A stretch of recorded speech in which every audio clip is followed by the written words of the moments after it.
Kementerian Perhubungan atau Kemenhub berencana memasang stiker khusus untuk angkutan transportasi darat khusus yang membawa masyarakat yang dikecualikan pada larangan mudik 6 hingga 17 Mei 2021.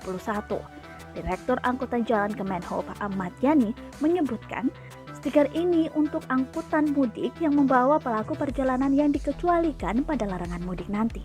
Dengan adanya stiker ini, lanjut Yani, dapat membantu petugas di lapangan untuk mengetahui angkutan mana yang boleh melakukan perjalanan keluar wilayah dan yang tidak. Pemasangan stiker ini direncanakan akan dilakukan dalam waktu cepat. Kami harap dengan adanya stiker ini bisa membantu penyeleksian kendaraan umum pada periode larangan mudik, ucap Yani saat dikonfirmasi Sabtu 1 Mei 2021. Yani juga menjelaskan kendaraan yang mendapatkan stiker ini tentunya telah memenuhi persyaratan yang seharusnya untuk membawa penumpang yang dikecualikan. Penumpang yang tentunya harus ada surat perjalanan, hasil tes rapid antigen, Genos C19 atau PCR, kata Yani.